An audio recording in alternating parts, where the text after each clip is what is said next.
to ensure he could eat fresh monkey brains every day. Grandpa specifically kept a cage of mountain monkeys at home. He did not just eat them himself. He sold them to the wealthy. Everyone sang praises for Grandpa's craftsmanship. All because of his closely guarded, unique skill. The live brain feast.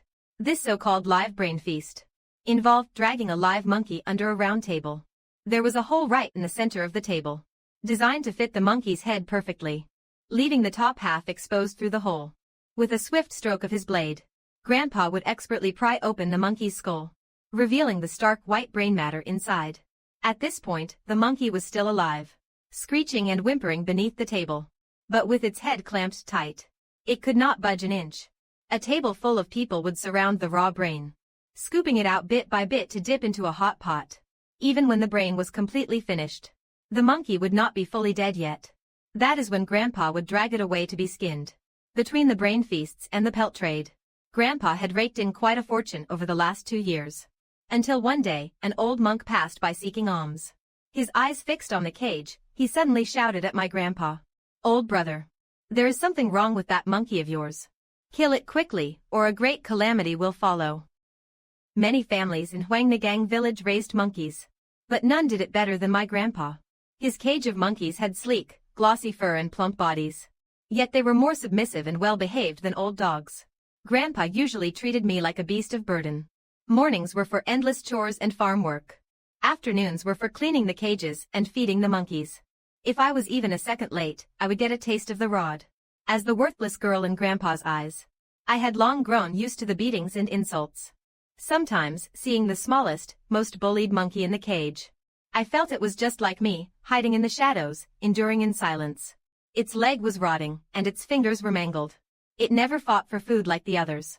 It just starved. So, from time to time, I would secretly slip it an ear of corn. It was very smart.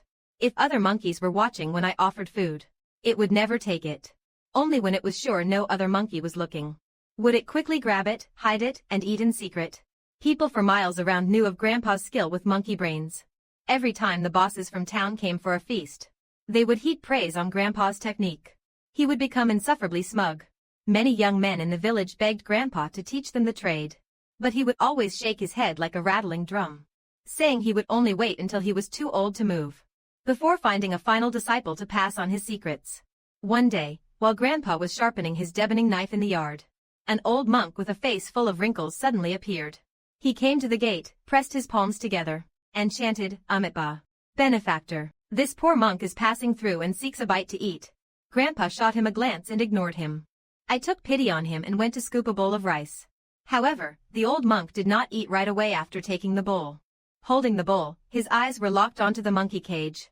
He suddenly turned and shouted at Grandpa, "Old brother, there is something wrong with that monkey. You must kill it immediately." Grandpa's brow furrowed at those words. He put down his knife and glared at the monk. "What kind of nonsense are you spouting, you old baldy?" The old monk shook his head. Pointing at the scrawniest monkey, he said in a low voice, "That is no ordinary monkey. I fear it is a man-eating monkey. Once it grows up, it will be unstoppable. You must kill it now. Otherwise, a great disaster is coming." My heart skipped a beat when I heard that. I looked toward the monkey cage. A small monkey was crouching in the corner, its eyes fixed on the old monk. Its gaze was filled with pure malice. But the moment it noticed me watching, it immediately lowered its head again. For a split second, a chill ran down my spine. But Grandpa did not give a damn about any of that. Before the old monk could even finish his sentence, Grandpa stormed forward with heavy strides. He snatched the rice bowl from the monk's hand and smashed it onto the ground. "You pathetic beggar. How dare you curse me? Get the hell out of here. Man-eating monkey, my foot. This is just a common mountain monkey. I have been raising monkeys for decades. Do you think I can't tell what breed it is?" The old monk was shoved so hard he stumbled, spilling rice all over the dirt. He sighed, still trying to say something to Grandpa. But Grandpa would not give him the chance to speak. He raised his foot and aimed a kick straight at the old monk. "I told you to stop talking out of your ass." As he was kicking the old monk out, he swung his hand back and slapped me across the face, barking, "You useless pest. Why the hell are you feeding this bald dog? I think you are just begging for a beating." Terrified by Grandpa, I huddled in the corner, not daring to make a sound. I could only watch helplessly as the old monk stumbled and retreated toward the courtyard gate under the barrage of kicks. after driving the old monk out. Grandpa cursed under his breath as he turned back to look at the monkeys. I kept my head down. I thought to myself that while the monk's words were terrifying, there really was something off about that small monkey. I could not put my finger on exactly what it was, but I knew the old monk was only trying to give us a kind warning. Seeing Grandpa completely preoccupied with the monkeys, I quietly picked up the rice bowl from the floor, refilled it with some rice, and handed it to the old monk. The old monk seemed a bit surprised. He nodded at me and whispered, "Child, though the fierce monkey is cruel, it knows the difference between a kindness and a grudge. Keep your kind heart, and you shall find a peaceful end." As he spoke, he scooped the rice with his bare hands, eating as he walked away. The old monk's words left me bewildered, but I knew at least they were not ill-intentioned. When I returned to the courtyard, I could not help but steal another glance at the monkey cage. That thin, small monkey looked up and met my eyes. Its gaze was different from all the other monkeys. It looked more like the eyes of a human. I could not stop myself from shivering. I did not dare look at it again. I hurried back inside the house. That night, I lay in bed, unable to fall asleep. The small monkey's eyes kept floating through my mind. I felt as if it was right outside the window, staring at us. A few days later, at dawn, Boss Chen from town drove into the village with several men. They specifically requested the live brain feast. Grandpa was delighted. He quickly ushered them into the dining partition and began setting up the brain extraction tools. Boss Chen and his men sat drinking tea, waiting for the gruesome show to begin. Grandpa opened the monkey cage and dragged out the fattest, strongest monkey. He bound it and stuffed it under the dining table. Only the top half of its head protruded from the circular hole in the center of the table. The monkey's mouth was gagged. It could only emit low, muffled whimpers. Its body trembled uncontrollably. Grandpa had all the monkeys terrified into submission. While he was grabbing that one, none of the other monkeys dared to move a muscle. That small monkey was curled up in the corner, its eyes closed as if it were asleep. I handed the tools to Grandpa, standing aside numbly. My hands were tightly gripping the hem of my shirt. In that moment, I felt like I was an accomplice to the slaughter. Grandpa held a sharp boning knife in one hand, while the other hand fumbled around the monkey's head. He was searching for the exact position of the skull seams. Seconds later, Grandpa raised his hand and the blade fell. A crisp, sickening crack echoed through the air. The monkey's skullcap, skin and all, was brutally pried open. The movements were fluid, practiced with a terrifying precision. Not even a single unnecessary drop of blood spilled out. Boss Chen and his entourage watched, completely spellbound. Immediately, a round of applause and cheers broke out. Muffled, garbled whimpers still leaked from the monkey's mouth. Its legs thrashed wildly under the table, but they were limp, drained of all strength. Listening to the monkey's agonizing cries, I could only desperately cover my ears. I turned my head away, not daring to look again. Grandpa used a small spoon to gently scoop out the monkey brain, portioning it into small bowls. He served them to the guests. Boss Chen could not wait and scooped up a small piece, dipping it into the hot pot for exactly 3 seconds. Then he put it in his mouth, savoring it slowly. He immediately praised, "Truly exquisite. Old Wang, your craftsmanship is simply unmatched." Grandpa smiled so wide the wrinkles at the corners of his eyes bunched together. He cupped his hands and said, "Boss Chen, you flatter me, you flatter me. Please, everyone, take your time and enjoy. I will go deal with the monkey now." With that, he tossed the hollow-skulled monkey into the courtyard. He shouted for Grandma to boil some water to prepare for skinning. I stole a glance at the other monkeys in the cage. Hearing the death wails of their companion, they huddled together in a mass. Their eyes were half vacant, half paralyzed with terror. Grandpa skinned the monkey right in front of them on purpose. He often said monkeys were actually cowards at heart. If they saw a scene like this, they would become obedient and docile. Grandpa's knife sliced through the monkey's flesh. The sound was not loud, yet it was exceptionally piercing. The monkey would twitch every now and then, emitting a few faint, dying whimpers. I did not dare to look. But for some unknown reason, my gaze was drawn instinctively to that small monkey in the cage. Its eyes were different from the other monkeys. They carried an intense, burning hatred. It stared fixedly at Grandpa's every move. That look made my skin crawl. I could not help but cry out, "Grandpa, look at that little monkey's eyes, they look just like a person's." By the time Grandpa looked up, the little monkey had already hidden behind the others. "You brat. Stop talking nonsense to me all day long. If you are so bored, go to the stove and help your grandma with the fire." Grandpa cursed as he grabbed a nearby stick and swung it at me. Terrified, I scrambled toward the kitchen house. not daring to utter another word. After Grandpa finished skinning and cleaning the monkey, Boss Chen and the others had also finished their meal. Grandpa called for Grandma to join them.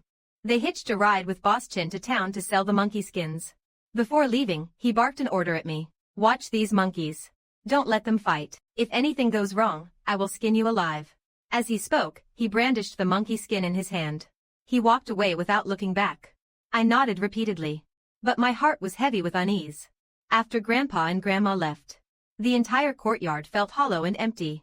In an instant, everything went silent. The afternoon grew even hotter.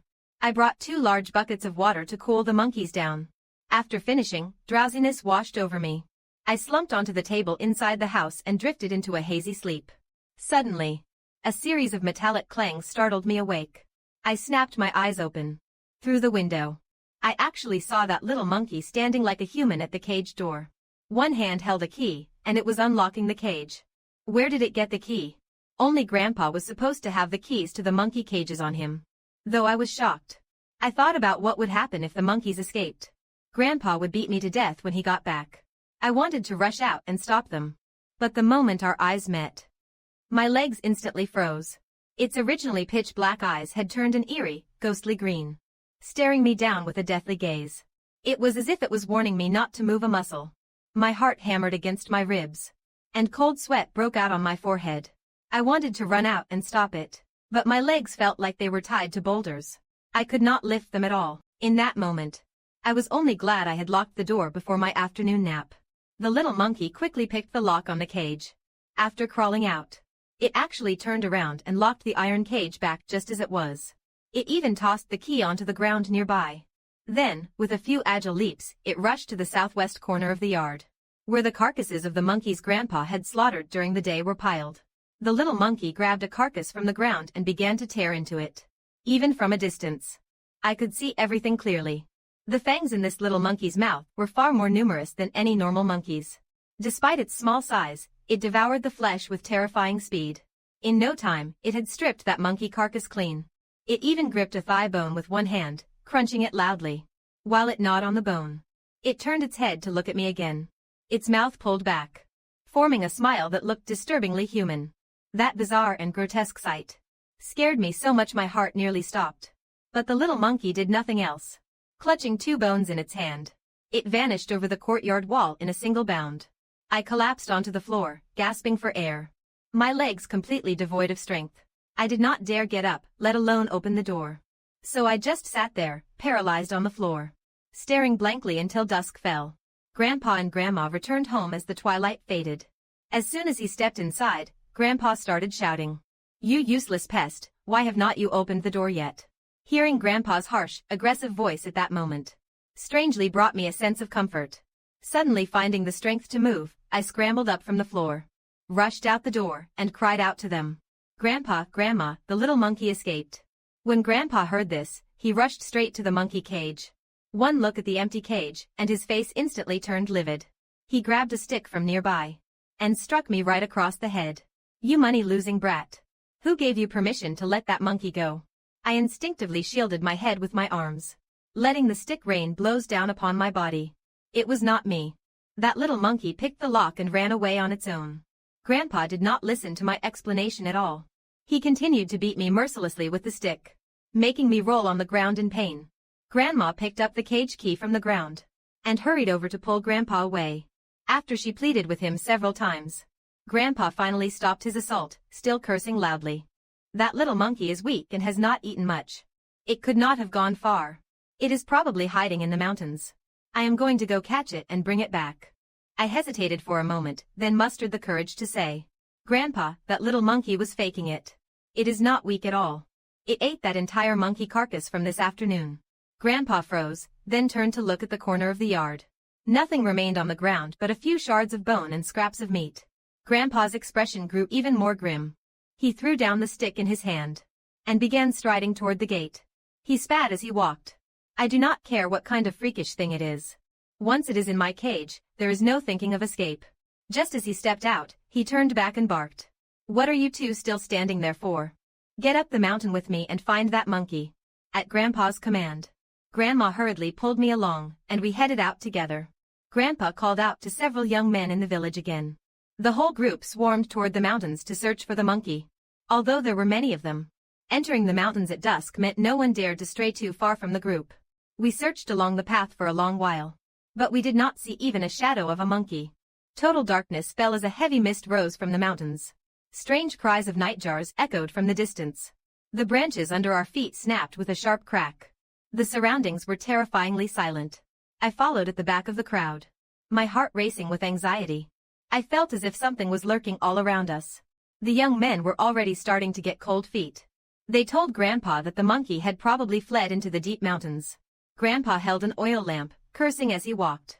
Son of a bitch, a sick monkey. Yet it sure can run fast. Grandpa's expression grew grimmer and grimmer. He spat fiercely on the ground. Let us head back. The beast can't have gone far. We will search again tomorrow.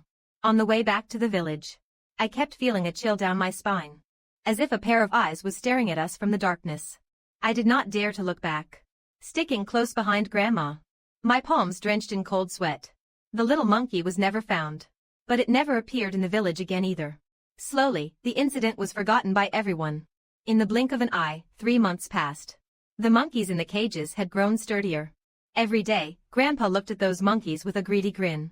The monkeys grew well this year. Plenty of brains. The pelts will fetch a good price too. Lately, he had been busy from the early morning, because the annual monkey festival was approaching. To the villagers, the monkey festival meant business and a chance to strike it rich. Whenever the monkey festival arrived, outsiders would flock to our small mountain village. They came to watch monkey shows, drink monkey wine, and buy pelts.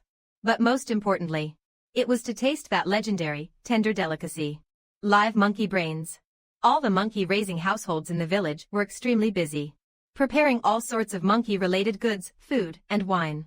Grandma and I were so busy we did not have a moment to sit down. Draining water, chopping wood, feeding monkeys. There was endless work to do. Though I was too busy to let my mind wander, I felt an indescribable sense of unease in my heart.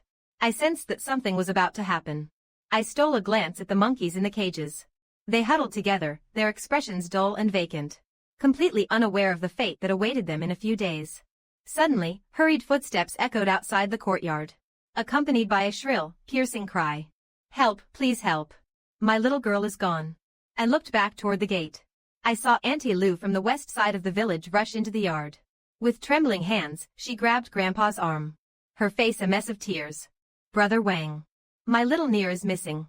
I can't find her anywhere. Everyone in the village listens to you. Please, call everyone to help me find her. Grandpa frowned, his tone sounding rather impatient. Kids are playful. She probably just ran off to play, did not she? Don't make such a mountain out of a molehill. After saying that, he pried his hand out of Auntie Lou's grip and continued counting his monkeys. But Auntie Lou held on to him tightly, refusing to let go. No. She was playing in the yard this morning. I went to the river to wash some clothes, and when I came back, she was gone. I have searched the village back and forth 3 times. No one has seen her. She must have gone into the mountains. Her wailing grew louder and louder. It quickly drew a crowd of villagers. Everyone looked at each other, whispering in hushed tones. Hearing Sister Lou mention the mountains, my heart suddenly skipped a beat. A cold shiver ran down my spine. I thought of that little monkey that had escaped. Specifically, the way it was gnawing on that monkey carcass. Grandpa's face turned grim. He shot a sharp glare at Sister Lou. Enough, stop that caterwauling. Everyone, let us head out and search together. The monkey festival is just around the corner. We can't afford any mess right now. The villagers followed Grandpa's lead and quickly split up. Armed with shovels and clubs, they headed into the woods behind the village. Although the sky was still bright, the forest was shrouded in gloom.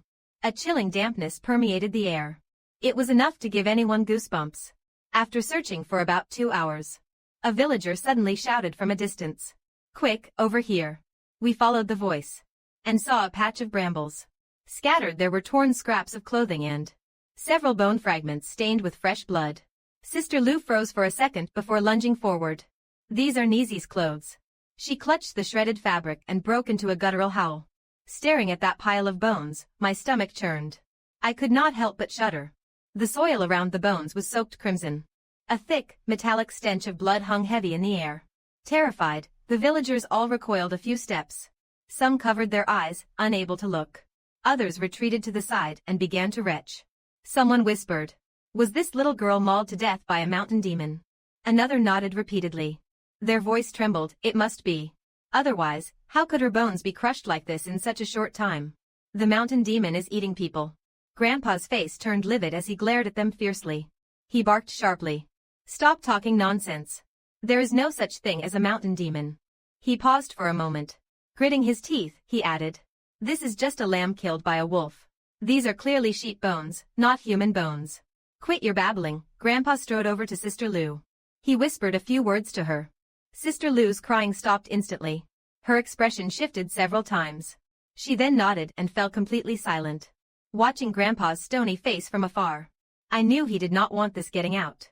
After all, if word got out that a girl was eaten, the village's monkey business would take a massive hit. Especially since it was very likely she was devoured by a man-eating monkey. Sure enough, Grandpa turned to the crowd and spoke. "The monkey festival is right upon us. Don't you dare go spreading rumors outside.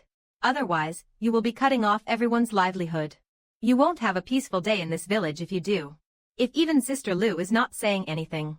The villagers naturally had no objections and nodded in agreement. "Now, disperse. Things will be getting busy in the village in a few days. Go back to your business." Grandpa gave a dismissive wave of his hand. The villagers then filed back toward the village. He turned around and helped the crouching Sister Lou up. He stuffed several large bills into her hand. "I know your heart is heavy. But at this critical juncture, we can't let outsiders know. Or else the whole village will have a bone to pick with you." I understand. Sister Lou quickly tucked the money away. "You are right, Brother Wang.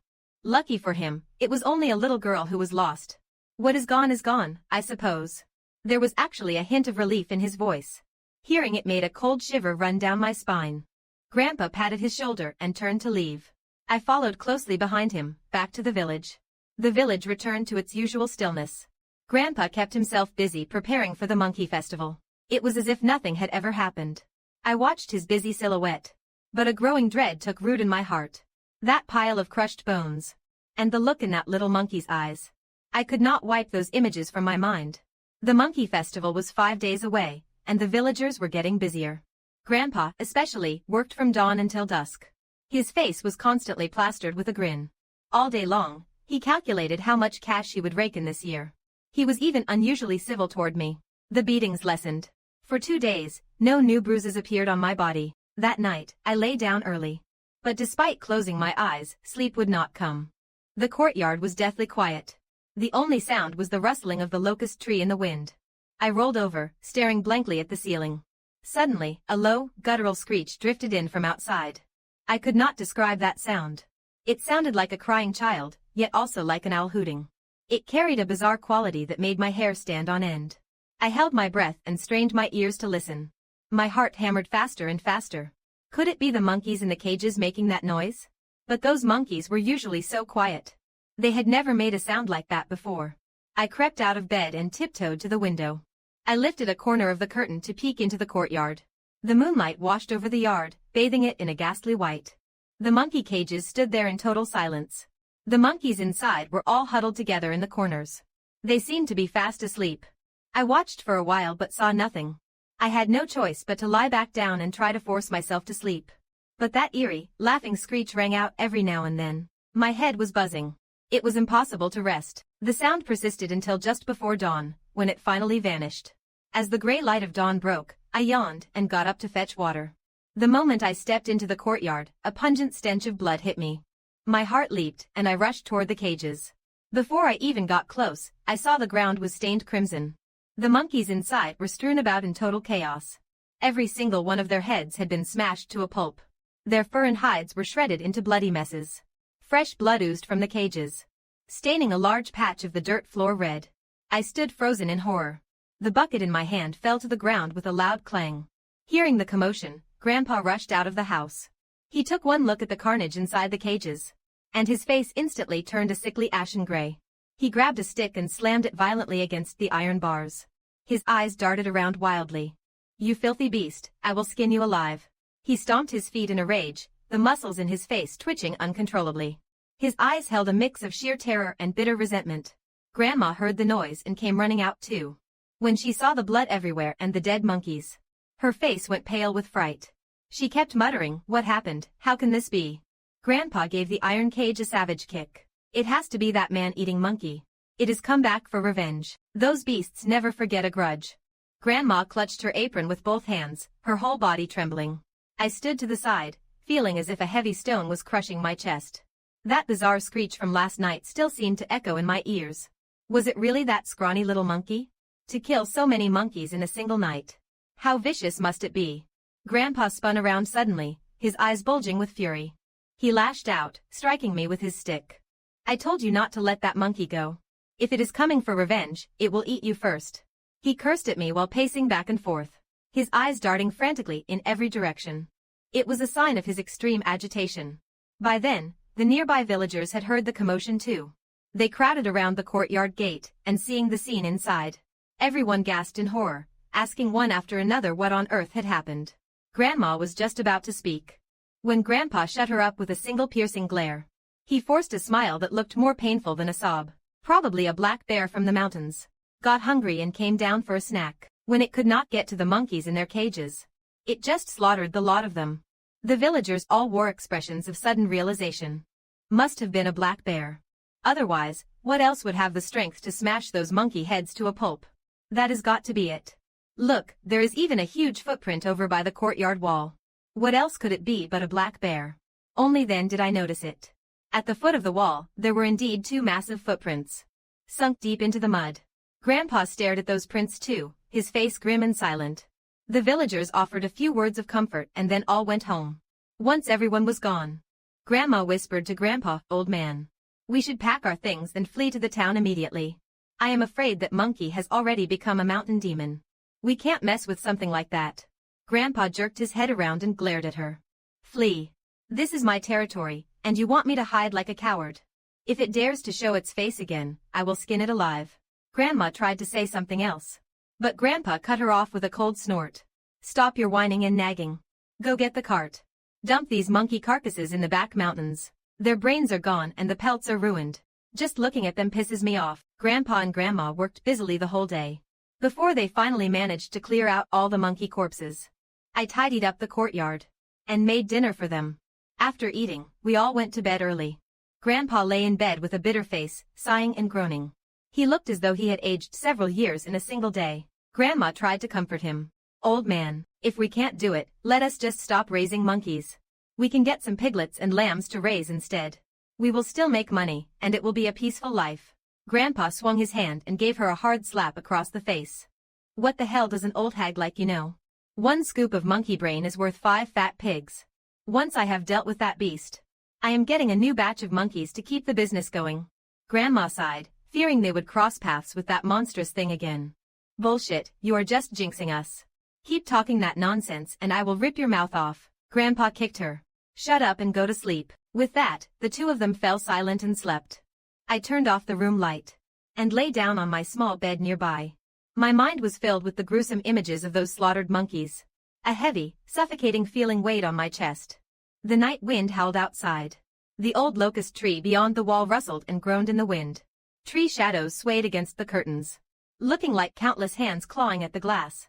The entire house was terrifyingly quiet. Only the sound of the wind and Grandpa's snoring intertwined. Suddenly, that same eerie screech from last night echoed from outside.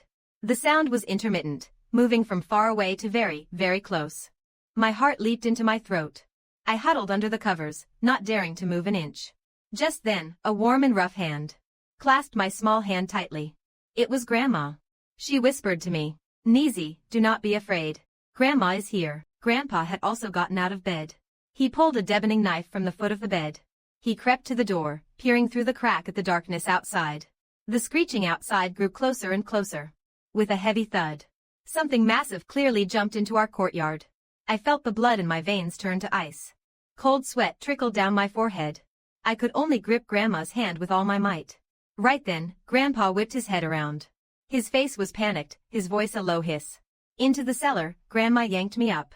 We stumbled toward the side room and rushed for the cellar. Grandma flung the cellar cover open.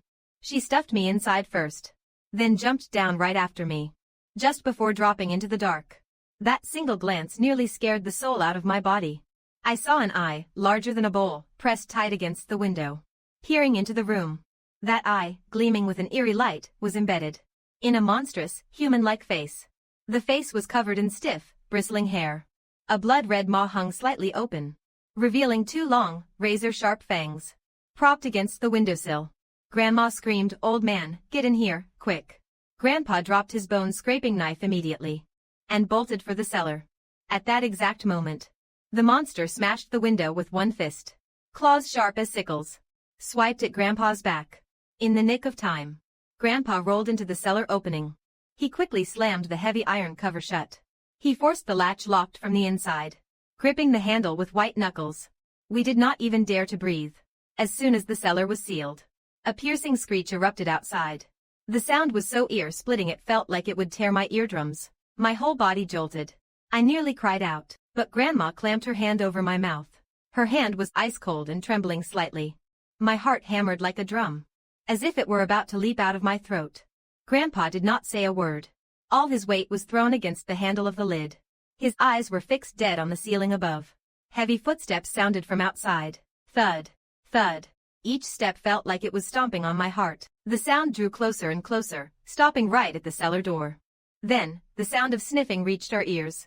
Heavy, low, and guttural. I could imagine the massive demon leaning down, sniffing out our hiding spot. My heart was practically jumping out of my chest. Grandma's hand tightened even more, nearly smothering me until I could not breathe. Suddenly, a roar of pure rage shook the entire cellar. Violent banging followed from outside. The demon seemed to be frantically smashing the cellar cover.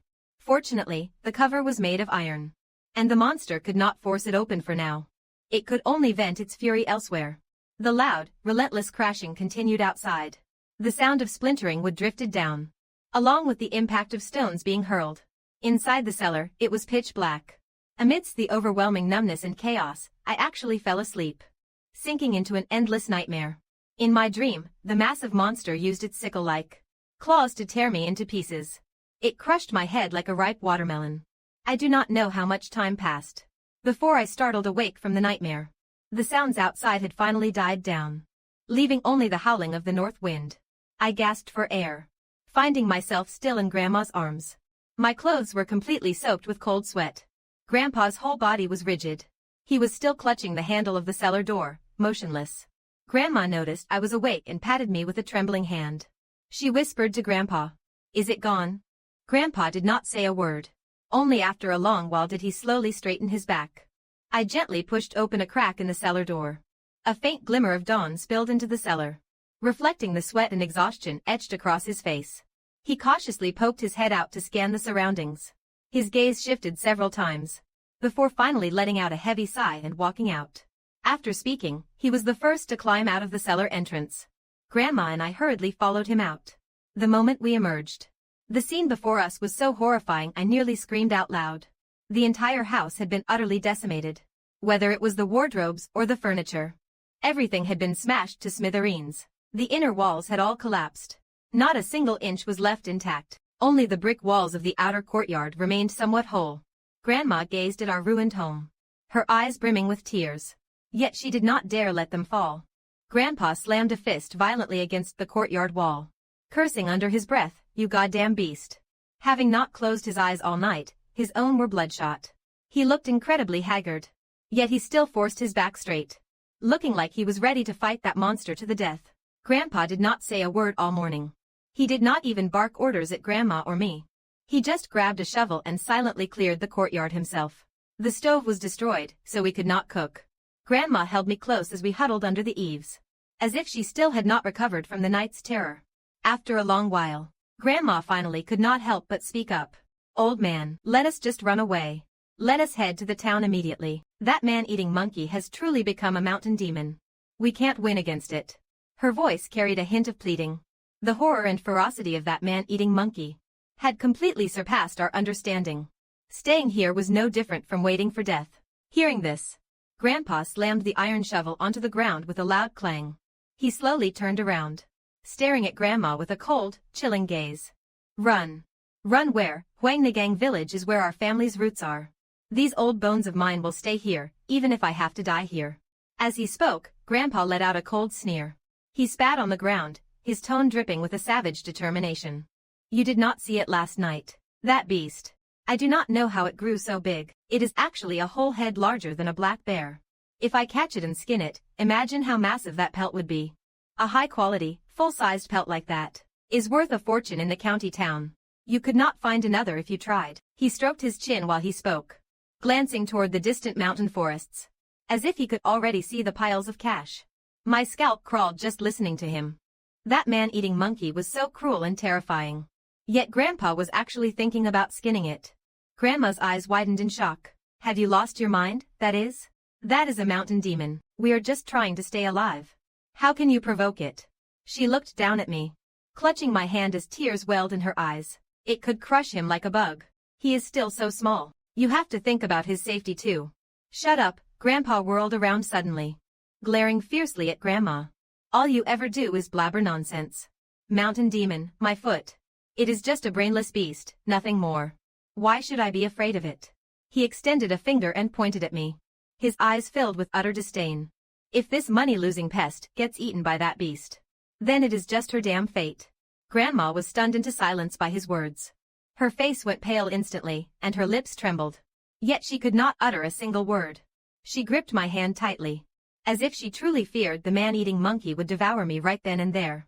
My heart sank with a bitter ache. Grandpa's words were like a sharp blade, stabbing deep into my soul, causing a sharp pang of pain. It is true. In his eyes, I have never been more than a money-losing pest. It would not matter to him if I died. I am telling you, woman. Grandpa slowly approached Grandma. I call the shots around here. Keep your mouth shut if you do not want a beating. As he spoke, he grabbed a bamboo pole leaning against the wall. He swung it down violently, striking Grandma's head and face. Grandma turned around and shielded me in her arms, letting the bamboo. Grandpa had truly gone mad. After the man-eating monkey's night attack, our house was completely in ruins. We could not even light a fire to cook, let alone live in it. It was already early winter. The nights were freezing cold. Without a place to sleep, we would surely freeze to death. After Grandpa gave Grandma a thorough thrashing, his anger seemed to have cooled down a bit. He took a shovel, went to the base of the courtyard wall, and started digging. After digging for a while, he unearthed a long cloth bundle. Clutching the bundle, he turned to look at us. What are you standing there for like idiots? We will stay at Gensheng's house for a few days. Then we will find a mason to help fix the house. Gensheng was our neighbor. He always wanted to learn the monkey slaughtering trade from Grandpa. He would bring gifts to Grandpa every holiday. He used to be so hospitable. But unexpectedly, he flatly refused Grandpa's request for shelter. Grandpa was furious. Gensheng, I have always been decent to you, have not I? Whenever I slaughtered a monkey, I shared the meat with you. Now I just want to use your empty warehouse for a few nights. And you are being this stingy. Gensheng put on a fake smile.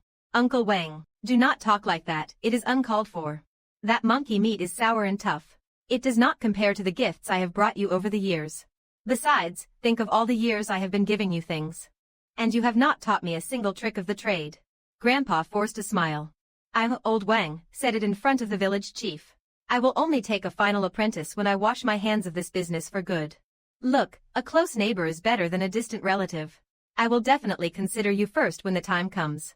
Gensheng let out a cold sneer. I am afraid you won't get that chance. Grandpa's face fell.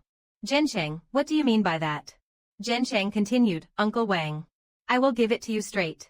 The other day, when that old monk came to your house, begging for food, I heard everything he said. I also saw the commotion at your place last night. That man-eating monkey thing. Others might not know, but your family certainly does. Those things are incredibly vengeful. I have a family to look after. I do not dare keep you in my house. Grandpa grit his teeth, his face turning pale with rage. He glared fiercely at Gensheng, then turned to look at us. He squeezed out a single word through his teeth, go. Unable to stay at Gensheng's house, Grandpa led us toward the edge of the village. We are going to stay at my elder sister's house. Her place is built of solid brick, inside and out. The heavy iron gate will keep that beast out. Great-aunt was Grandpa's biological sister. She had married the village blacksmith. In their younger years, they had lived quite comfortably. Later, my great-uncle was frightened by the villagers. He went with others to forage in the deep mountains, but found no food. Instead, they provoked 10 man-eaters. Out of the 13 people who went, only great-aunt returned. But she lost 3 fingers on her right hand to the bites. And her leg was left crippled. After she returned, word of what happened spread like wildfire through the village. Everyone knew that man-eating monkeys held a bitter grudge. They all shunned her, keeping their distance. Even Grandpa rarely associated with her. So, Great Aunt decided to move to the very edge of the village. She spent all her savings to build 2 large brick houses. She kept to herself, and few people ever saw her. Soon, we arrived at the outskirts of the village. The large iron gate outside Great Aunt's house was covered in patches of rust. Creepers and vines smothered the surrounding walls. It looked a bit eerie and desolate. Grandpa walked up to the door. He raised his hand and struck the door knocker. The iron gate let out a dull thudding sound. It echoed through the empty surroundings. After a long while, the iron gate let out a slow, heavy creak as it opened. A thin, gaunt figure appeared behind the door. It was Great Aunt. She was wearing a padded coat made of gray cloth. Her face was a roadmap of deep wrinkles. Her gaze swept over us several times. Finally, she spoke up and asked, "What are you doing here?" Her voice was low and raspy, as if she had not spoken in years. "Oh, big sister. The wind yesterday was so strong it blew the roof off. Tiles are scattered everywhere. It is too freezing to stay there now. So I thought we would come stay with you for a few days." Grandpa put on a fake smile. His tone was uncharacteristically soft and pleading. Great Aunt's brow furrowed slightly. A flicker of hesitation crossed her eyes. But in the end, she nodded. "Come in, then." After speaking, she turned back into the house, leaving the iron gate half open. Grandpa quickly led us into the courtyard. Then he shut the large iron gate tight. Great Aunt's courtyard was large, and the walls were high. The 2 brick houses inside were kept spotlessly clean. None of that eerie feeling from outside remained. Great Aunt silently led us into the house. She let us stay in the west room. After we settled our things, Grandma said she would go help Great Aunt start the fire and cook dinner. Grandpa suddenly grabbed her. He lowered his voice. "Keep your mouth shut. Don't you dare mention that beast. She is scared to death of those things. If you talk, we won't have a place to stay." Grandma nodded weakly. Dinner was ready soon. After eating, Great Aunt mentioned that the firewood was running low. She needed to go into the mountains to gather some dry wood. Grandma blurted out, "Big sister. You can't go into the mountains." Grandpa glared fiercely at Grandma. He cut her off. Why would not she be able to go? "I just hauled back a load of wood from there yesterday myself. It is good to stock up before the snow falls.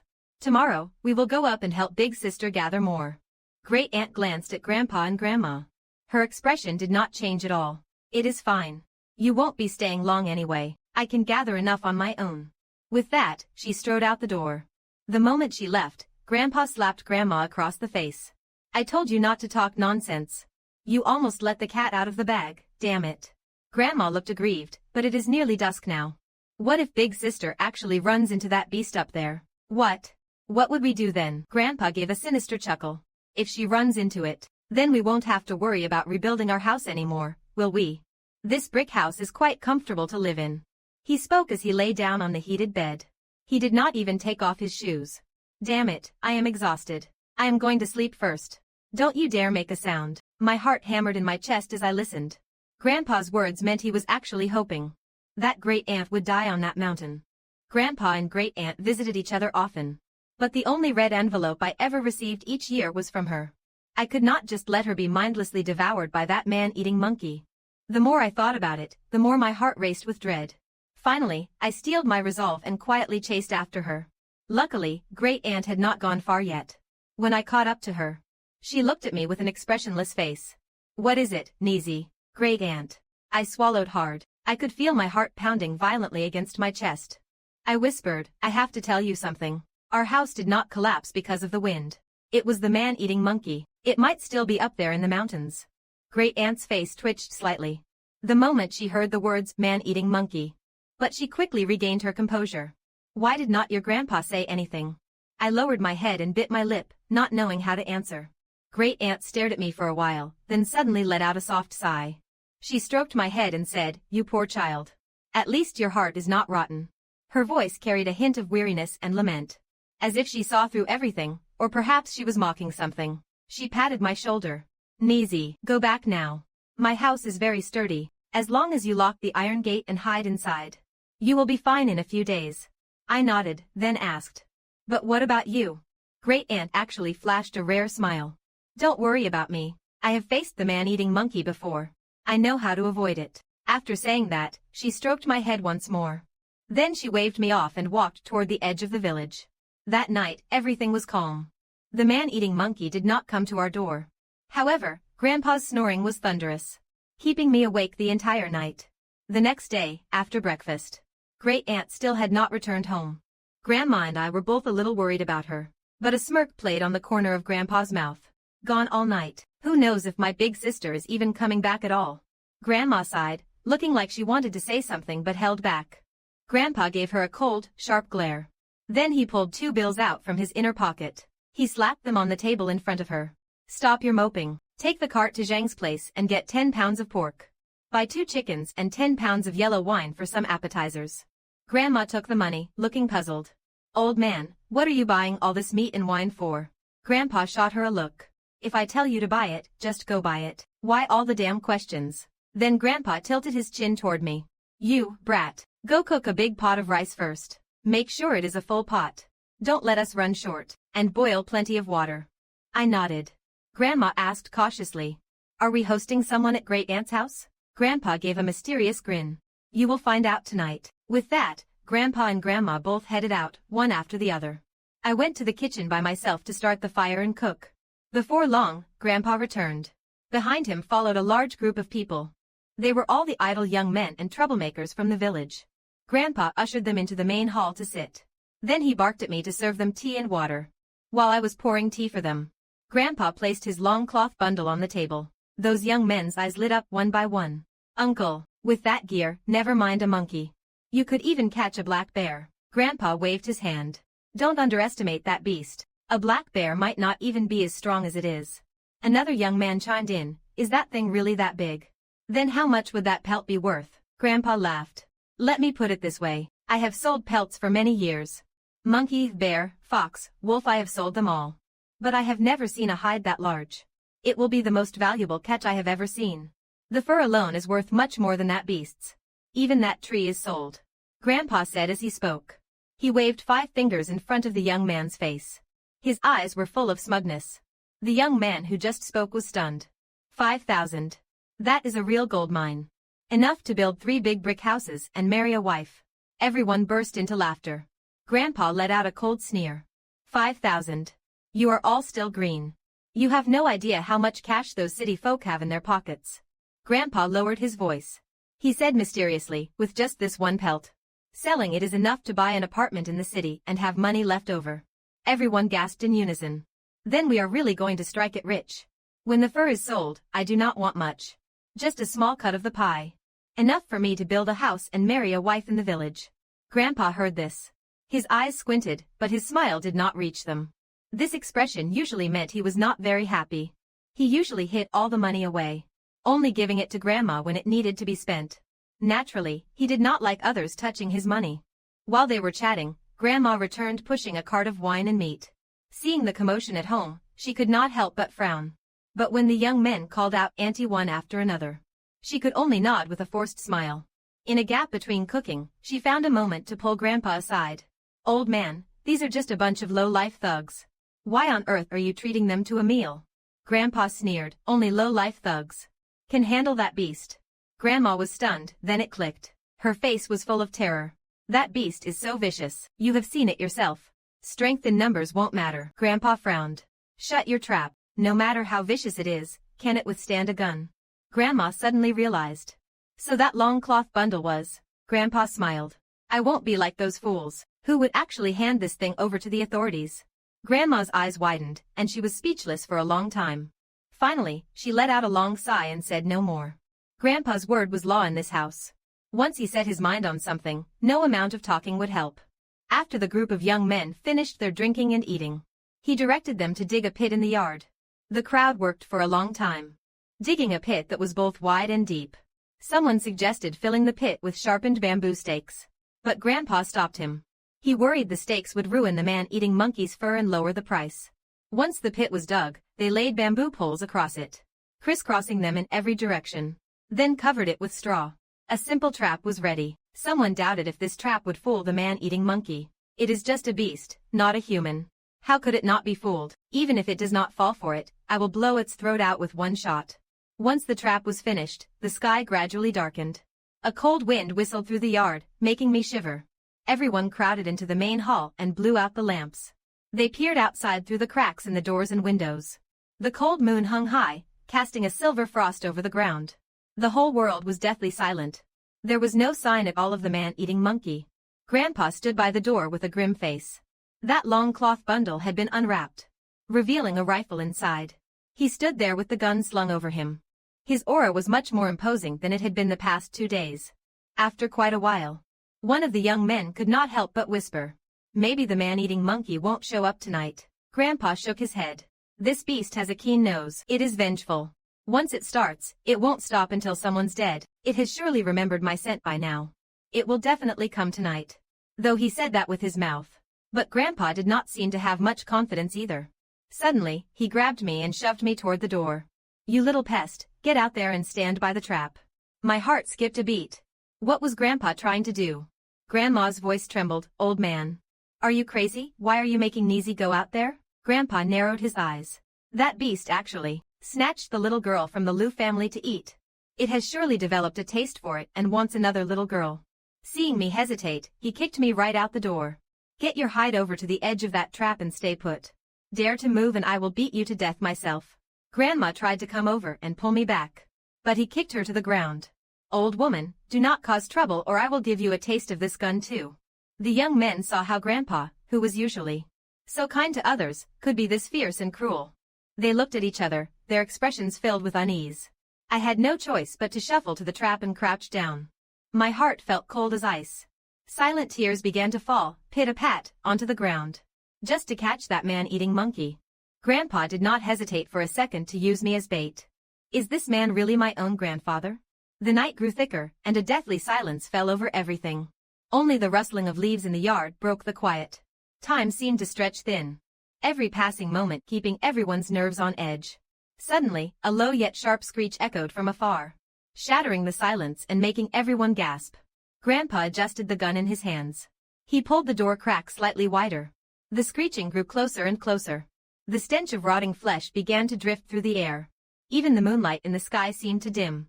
It felt as if some massive creature was approaching. My heart pounded against my ribs. My breathing became shallow and fast. My eyes were fixed on the darkness outside the gate. I felt completely drained, unable to move a single muscle. Suddenly, 2 massive, glowing orbs appeared outside the courtyard gate. It was the eyes of the man-eating monkey.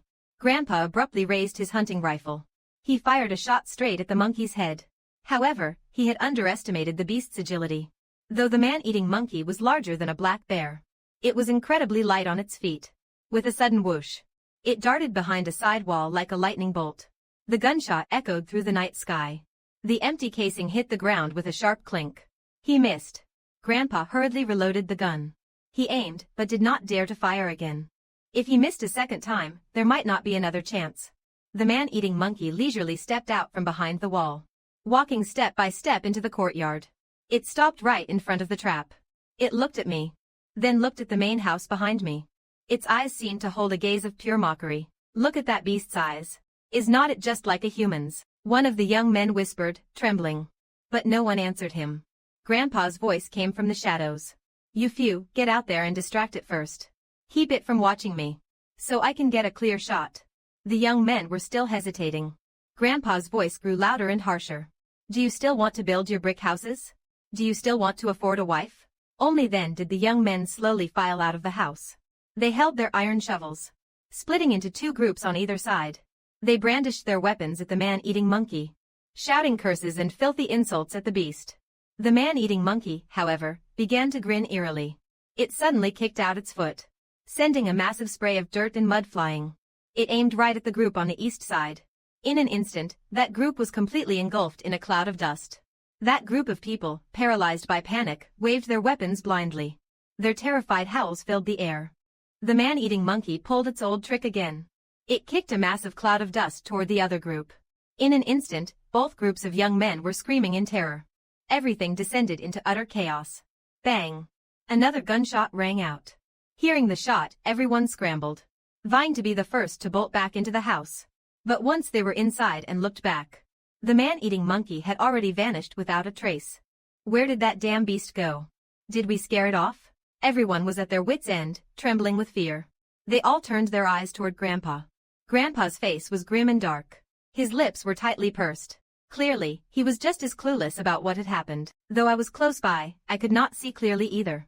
I only knew that when the gun went off, the monkey's shadow flickered and disappeared. Most likely, it was another missed shot. Just as everyone was holding their breath in suspense, a sudden, thunderous crash shook the air. A side beam of the main hall came crashing down. I jerked my head around to look. I saw the massive frame of the man-eating monkey. It was currently perched right on top of the roof. It was pounding and tearing at the rooftop. Beams and tiles rained down incessantly. Several people inside the house had already been pinned to the ground by the falling beams.